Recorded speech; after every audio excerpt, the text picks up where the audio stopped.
Assalamualaikum warahmatullahi wabarakatuh.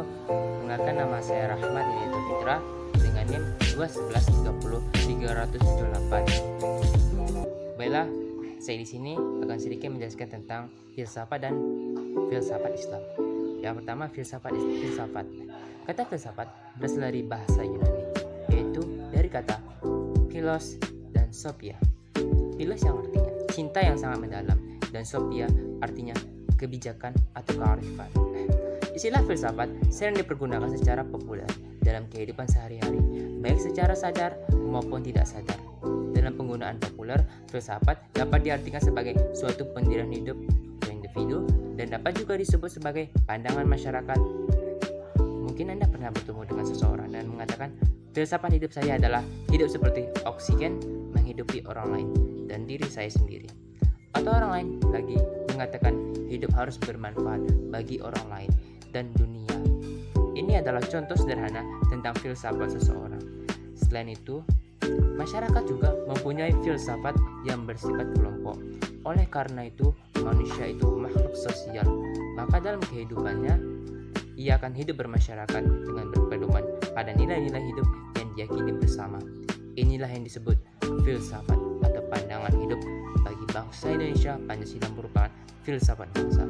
Henderson sebagaimana dikutip oleh Uya Sadwa 2007-16 mengemukakan popularly philosophy means one's general view of life of man, of ideal, and of values in the sense everyone has a philosophy of life. Yang kedua, filsafat Islam.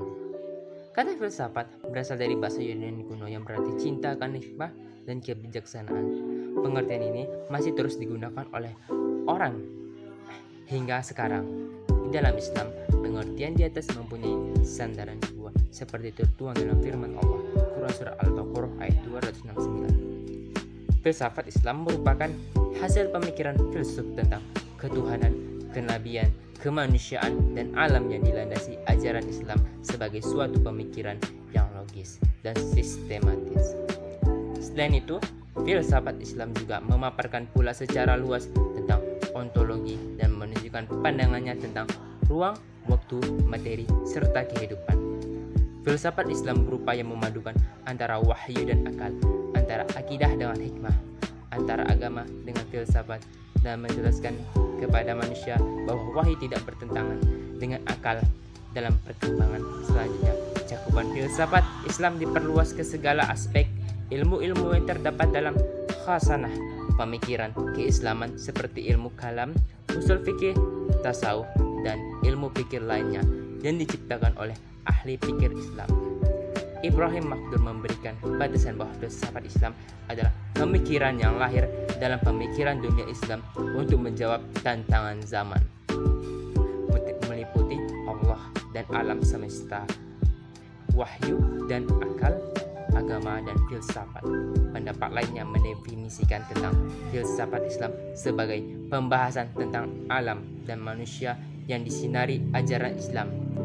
Fuad 1978-19-20. Assalamualaikum warahmatullahi wabarakatuh. Saya Riri Hartati dengan NIM 2113030048 akan membacakan makalah yang bagian B, yaitu objek filsafat Islam. Yang pertama, al-wujud. Kajian tentang manusia antara lain mencakup kedudukan manusia baik dalam hubungannya dengan alam sesama manusia maupun dengan Tuhan, yang melahirkan deskripsi manusia sebagai mikrokosmos, makhluk teomorfis, makhluk yang dianugerahi kebebasan, khalifah Tuhan, serta makhluk yang mampu merefleksikan sifat dan asma Tuhan, yaitu insan kamil. Yang kedua, al-makrifat.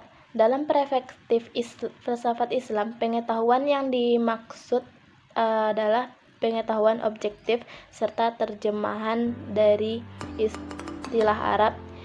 Bukan merupakan kontras untuk istilah ilmu sebagai terjemah istilah Inggris, yaitu sains. Ilmu berasal dari bahasa Arab, yaitu alima, yang berarti pengetahuan. Pada sisi ini ilmu sama dengan pengetahuan.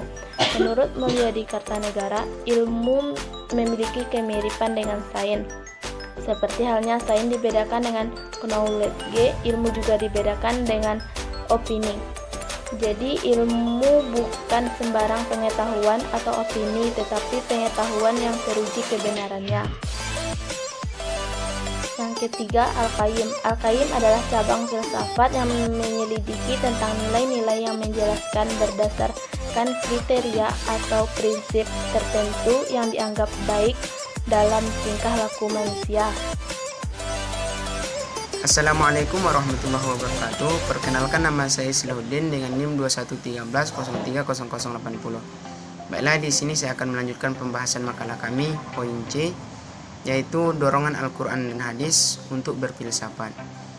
Al-Quran sebagai sumber utama pertama dalam ajaran Islam. Sebagai ajaran utama dan pertama, Al-Quran banyak mengajak manusia untuk berpikir, untuk menggunakan akal. Berpikir tentu tidak merupakan wilayah filsafat.